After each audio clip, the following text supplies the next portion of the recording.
Nathan Sterling, un homme d'affaires impitoyable et possesseur d'une immense fortune, vivait dans la croyance que l'argent rendait tout possible. Son dernier projet consistait à construire un hôtel luxueux, mais pour cela, une petite maison ancienne appartenant à un vieil homme devait être démolie. Sans hésiter, Nathan ordonna la démolition. Un jour, poussé par la curiosité, il se rendit sur le site pour observer l'avancement du projet. Alors qu'il marchait parmi les décombres, il aperçut une photo de son enfance parmi les ruines, ce qui faillit le faire s'évanouir.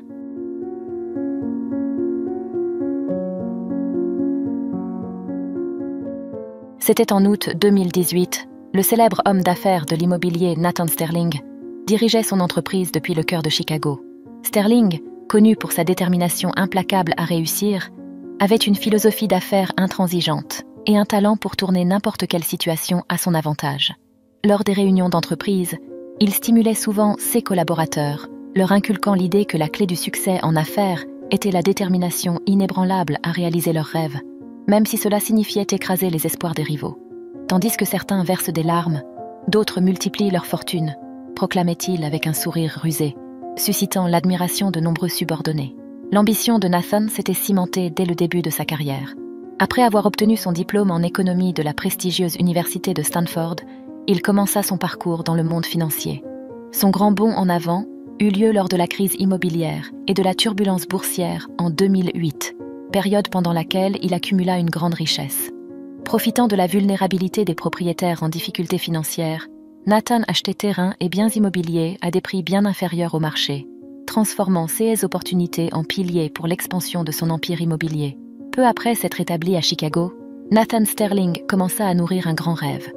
La construction d'un magnifique hôtel de luxe, le projet le plus grandiose de sa carrière. Il avait déjà tout le design et la planification méticuleusement détaillée sur son ordinateur, mais il manquait un élément crucial, l'emplacement idéal pour l'édifice. Dans sa recherche, Nathan tomba sur 2 vastes terrains qui semblèrent parfaits pour l'entreprise. Cependant, il y avait un obstacle.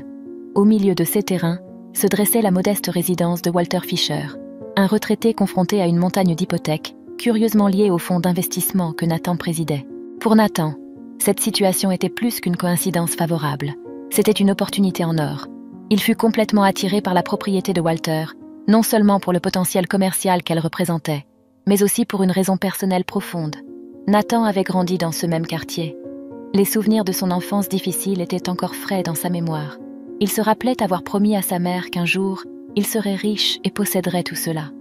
Ce souvenir était devenu un mantra quotidien pour lui, renforçant encore plus sa détermination à construire le splendide hôtel de luxe exactement là, sur le site qui avait marqué les premiers chapitres de sa vie. Déterminé à faire avancer son projet, Nathan décida d'exercer son influence et d'acquérir la maison de Walter, le vieux endetté. Son entreprise avait la réputation d'être un sauveur pour ceux noyés dans les dettes et les prêts en retard. Ils opéraient en rachetant les dettes de ces personnes, qui, sans beaucoup d'options, finissaient par utiliser leur maison comme garantie. Avec des taux d'intérêt exorbitants et l'incapacité de la majorité à rembourser leurs dettes, Nathan avait le chemin libre pour activer une clause qui lui permettait de payer un montant dérisoire aux débiteurs, prenant possession de leur propriété pour une fraction de leur valeur réelle. Lorsque Walter tenta résister à cette situation en cherchant de l'aide juridique, il découvrit qu'il pouvait peu faire. Nathan était soutenu par le contrat d'hypothèque et les lois du pays. Pour Nathan, Walter n'était qu'un petit obstacle sur son chemin vers le succès, un problème facilement solvable. « Je vous en supplie, s'il vous plaît, je n'ai plus personne, et cette maison conserve les souvenirs les plus chers de ma défunte épouse », supplia Walter à Nathan, qui arriva à sa porte accompagné d'une équipe d'avocats. Nathan, insensible aux appels émotionnels de Walter, était prêt à prendre la maison, une étape cruciale pour la réalisation de son grand plan. Avec une voix tremblante d'inquiétude, Walter exprima son angoisse à Nathan. « Comment espérez-vous que je survive avec si peu d'argent ? À mon âge, ce n'est qu'une question de temps avant que je finisse dans les rues. » Il partagea alors l'histoire sentimentale derrière ce terrain. C'était un cadeau de mariage de son oncle, qui l'avait élevé et était également maire de la ville. Il l'avait aidé avec des subventions et des financements pour construire leur première maison. Malgré cela, les difficultés financières s'étaient accumulées au fil des ans, aggravées lorsque sa femme tomba gravement malade, les forçant à hypothéquer le terrain pour couvrir les coûts du traitement et des médicaments. Nathan, cependant, resta insensible au récit de Walter. Avec un ton sévère et direct, il dit « Monsieur Walter, moi et l'actuel maire avons de grands projets pour cette zone. Il est impatient de voir l'hôtel de luxe achevé avant les prochaines élections et est de mon côté. Ainsi, Je vais démolir ce que vous appelez votre maison dans 2 semaines. Je suggère que vous preniez l'argent que je vais vous payer et que vous partiez. » Walter fut choqué et désorienté face à la détermination de l'homme d'affaires. Il refusa d'accepter un quelconque paiement pour la maison, mais se trouva sans force pour argumenter contre le puissant Nathan. L'homme d'affaires, connu pour son approche pratique et inflexible en affaires, s'éloigna, mais pas sans laisser un dernier avertissement. Au fil des jours, l'anxiété de Walter Fisher grandissait. Sans famille pour l'aider, car tant sa femme que son oncle, l'ancien maire, étaient déjà décédés, il se sentait de plus en plus isolé et désemparé. Dans un effort désespéré pour sensibiliser Nathan Sterling, l'impitoyable magnat, Walter s'assit à sa vieille table et, les mains tremblantes, commença à rédiger une lettre, espérant que ce serait son dernier recours efficace. Dans la lettre, Walter exprimait avec sincérité son cœur brisé. « Cher monsieur Nathan Sterling, écrivait-il, je dois expliquer pourquoi je ne peux accepter votre offre financière. Chaque morceau de cette maison, que j'ai construite de mes propres mains, est lié au souvenir du grand amour de ma vie. Tout ce que vous prévoyez de démolir pour construire votre hôtel de luxe, chaque coin de cette résidence, a une valeur inestimable dans mon existence humble. Ici, ma chère épouse et moi rêvions de voir nos enfants jouer dans le jardin, jusqu'à ceux que nous découvrions que nous ne pouvions pas en avoir. Tandis que vous construisiez votre empire, j'ai construit un foyer rempli d'amour et de souvenirs. J'ai promis à ma femme de garder cette maison jusqu'à mon dernier souffle, et ensuite de la donner pour devenir un orphelinat, un lieu où les enfants pourraient jouer librement dans le jardin. Je vous implore de reconsidérer votre projet et de nous permettre de réaliser ce rêve. » Signé Walter Fisher. Peu après avoir envoyé sa lettre, les 2 semaines suivantes furent un tourment. L'anxiété était telle qu'il dut dépendre de calmants pour dormir. Il gardait l'espoir que sa lettre aurait un impact sur Nathan, ou qu'un événement inattendu se produirait, quelque chose qui pourrait être considéré comme un miracle. À cause de cet espoir, il ne se prépara pas au déménagement, ne rangea pas ses affaires. Mais, en un clin d'œil, le jour de la démolition arriva. Ce matin-là, Walter toucha à peine à son café. Il se leva tôt et se posta à la fenêtre, observant le paysage comme si une bataille était sur le point de se dérouler dans sa propre cour. Peu à peu, l'équipe de Nathan arriva. Des pelleteuses, des tracteurs et un groupe de travailleurs en uniforme se positionnèrent, attendant juste le signal pour commencer la démolition de tout autour. Walter Fisher, les larmes aux yeux et la voix étranglée, supplia Nathan Sterling et son équipe de ne pas détruire sa maison. Mais ces supplications furent ignorées. L'équipe continuait à préparer les machines lourdes pour commencer à abattre les murs de la modeste résidence. Nathan, impatient, réprimanda Walter. « Ne vous avais-je pas prévenu de vous préparer à partir ? Cela n'est plus mon problème maintenant. Voici un chèque pour vous. Je n'ai pas le temps d'écouter ou de prêter attention à vos histoires sans importance. » Sans plus tarder, Nathan retourna à sa voiture de luxe et prit son téléphone portable. Peu de temps après, un huissier de justice apparut, apportant avec lui le mandat confirmant le droit de Nathan d'acquérir la propriété et d'utiliser le matériel de démolition si nécessaire. Il ordonna à l'un de ses employés d'éloigner Walter de là et tenta de lui remettre le chèque pour la maison. Mais le vieil homme refusa d'accepter tout paiement. Avant d'être emmené, Walter regarda Nathan droit dans les yeux, les larmes coulant sur son visage, et se lamenta. « Vous avez beaucoup changé, Nathan. La richesse vous a aveuglé et a rongé votre âme. » Nathan Sterling ignora les paroles de Walter Fisher avec mépris, ordonnant qu'on éloigne le vieillard de la zone. Indifférent à la valeur sentimentale exprimée par Walter, Nathan marcha un peu plus loin pour observer le début de la démolition. Walter, de son côté, refusa de monter dans la voiture de l'un des employés de Nathan, choisissant de marcher dans la rue. Les yeux embués, il assista au premier coup de marteau frappant la maison qui avait abrité les moments les plus heureux de sa vie. Alors que la maison s'effondrait, Nathan ressentait une satisfaction croissante, voyant dans la chute de chaque brique, bois et tuiles, un pas de plus dans la réalisation de son rêve et de la promesse faite à sa mère dans son enfance. Pour lui, cela signifiait un progrès vers le fait de devenir le principal propriétaire de la région. Avant de s'éloigner temporairement du site, Nathan donna des instructions à son équipe pour continuer le travail et de ne rien toucher jusqu'à son retour. Des heures plus tard, en revenant sur le terrain désormais jonché de décombres, Nathan trébucha sur un morceau de meuble. Remarquant sa chaussure endommagée, il vit des morceaux de verre d'un cadre photo brisé. En se baissant pour examiner, il trouva une photographie qui le laissa étourdi et sous le choc. C'était une photo de sa mère, le conduisant à se demander dans l'incrédulité « Comment cela est-il possible ? Comment cette photo a-t-elle pu se retrouver là ?» tout en nettoyant soigneusement l'image de la poussière et des fragments du cadre endommagé en direction de son véhicule luxueux. Nathan entra dans sa voiture, toujours en état de choc, et confirma que la photographie était en effet de lui-même bébé, dans les bras de sa mère. Incrédule et sans perdre de temps, il appela son avocat pour découvrir où Walter était hébergé. Dès qu'il obtint l'information, Nathan conduisit sa voiture de luxe à toute vitesse, jusqu'à l'hôtel le moins cher de la ville où Walter se trouvait. Le vieil homme, encore bouleversé par les événements récents, était dans sa chambre lorsqu'il entendit des coups forts à la porte. En ouvrant, son cœur s'affaissa, en voyant à nouveau l'homme responsable de bouleverser son monde. Des larmes jaillirent de ses yeux alors qu'il fixait Nathan.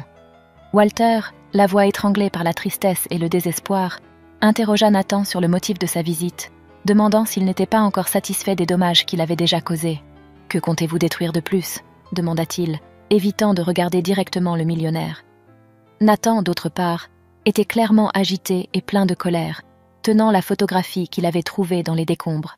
Il confronta Walter avec des questions ferventes, cherchant à comprendre comment le vieil homme possédait une photographie de sa mère, dans laquelle il apparaissait lui-même comme un bébé. Nathan demanda si Walter connaissait sa mère et quelle était la nature de leur relation, révélant sa confusion et sa curiosité concernant le lien inattendu entre son histoire personnelle et celle du vieil homme. Nathan, conscient que sa mère avait été mère célibataire, fut intrigué de trouver la photographie d'elle dans la maison de Walter. Cette découverte le fit se demander comment Walter pouvait connaître sa mère. Le vieil homme hésita un instant, laissant Nathan en suspens. Lorsqu'il commença enfin à parler, il révéla un épisode surprenant du passé. Il y a 30 ans, l'épouse de Walter, Evelyn, faisait ses courses lorsqu'elle rencontra une jeune femme désolée, assise seule sur un banc de parc. Touchée, Evelyn s'approcha pour offrir son aide. Après un moment, la jeune femme confia à Evelyn qu'elle avait été abandonnée par son petit ami. La raison de l'abandon était sa grossesse, et le petit ami, incapable d'accepter, l'avait expulsée de chez elle. Entendant cela, Nathan sentit des larmes monter à ses yeux et demanda d'une voix tremblante ce qui s'était passé ensuite. Walter se souvint avec tendresse du moment où sa chère Evelyn avait amené la jeune femme enceinte chez eux. Ils lui offrirent des vêtements chauds, un café réconfortant, et transformèrent leur modeste résidence en un refuge sûr pour la femme. Walter partagea avec Nathan que le petit ami de sa mère, qui était son père biologique, l'avait quitté pour vivre avec une autre femme dès qu'il avait appris la grossesse. Il expliqua également que la mère de Nathan avait vécu chez eux pendant plus de 6 ans, traitée comme la fille que le couple n'avait jamais eue. Nathan, encore en train d'absorber la révélation surprenante de Walter, demanda pourquoi sa mère avait déménagé, considérant qu'ils avaient une maison plus grande pour vivre. Walter, avec une expression nostalgique, expliqua qu'eux et sa femme avaient décidé d'investir une partie de leurs économies dans l'éducation de la jeune femme. La mère de Nathan était déterminée à construire un avenir meilleur pour son fils, devenir un exemple de succès, et pour cela avait choisi d'étudier les relations internationales. Pendant cette période, la dévouée Evelyn s'occupait avec soin du bébé. Walter partagea ensuite que la mère de Nathan avait atteint le succès en tant que femme d'affaires, mais n'avait jamais cessé de maintenir le contact avec lui et Evelyn. Elle entretenait une correspondance régulière, exprimant sa gratitude et son affection, et était présente lors du moment le plus douloureux de Walter, la crémation de sa femme. Walter se souvint avec tristesse de l'accident qui avait coûté la vie à la mère de Nathan. « J'étais présent à ses funérailles », dit Walter, réfléchissant à comment, malgré sa présence, peu remarqueraient un homme simple comme lui. « Vous avez grandi pour devenir l'homme riche et prospère qu'elle avait toujours rêvé. J'étais fière de voir cela. Mais je n'aurais jamais imaginé que vous deviendriez ce monstre que vous êtes aujourd'hui. » À mesure que la conversation se poursuivait, Nathan fut submergé par un torrent de larmes, et son cœur se brisa comme les murs de la maison qu'il avait ordonné de démolir. Des souvenirs surgirent dans son esprit, et il se rappela sa mère mentionnant avec affection un couple qui avait été fondamental dans son succès. Jusqu'à ce moment, Nathan n'avait jamais imaginé qu'elle faisait référence à Walter et à sa défunte épouse. Consumé par le remords, il s'agenouilla devant Walter, implorant son pardon. Nathan réalisa que cette rencontre n'était pas une coïncidence, mais une leçon douloureuse. Un rappel des valeurs que sa mère lui avait enseignées et qu'il avait oubliées à cause de la cupidité. Walter, avec compassion, aida Nathan à se lever et l'embrassa, offrant un geste de pardon. Nathan, encore ému, promit de corriger son erreur. Le lendemain, il retourna sur le terrain et invita Walter, avec ses compétences de charpentier, à créer une plaque. Ils y inscrivirent « En construction ».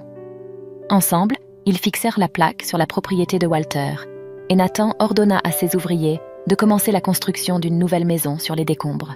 Curieux, Nathan observa alors que Walter retirait de sa valise un papier plié et ancien. En le dépliant, il révéla un dessin fait à la main, éveillant la curiosité de Nathan sur le contenu de cette illustration. Walter montra à Nathan un croquis quelque peu rustique, mais chargé de signification. C'était le projet de la maison de rêve de sa défunte épouse. Bien que ce ne soit pas un dessin parfait, il représente son rêve. Je sais qu'elle est plus grande, avec plus de chambres que notre ancienne maison. Mais son souhait était qu'après ma mort, elle puisse être transformée en un orphelinat, expliqua Walter. Nathan, regardant dans les yeux du vieil homme avec empathie et compréhension, posa la main sur ses épaules et déclara « Vous aurez votre maison de retour et le rêve de votre épouse. » La construction commença immédiatement. Les ouvriers, ayant pris connaissance de toute l'histoire, se consacrèrent au projet avec un zèle renouvelé. En seulement 3 mois, une nouvelle maison fut érigée sur le même terrain, 2 fois plus grande que l'ancienne, avec un jardin entièrement revitalisé. Sans consulter Walter, Nathan décida de rendre un hommage spécial à Evelyn.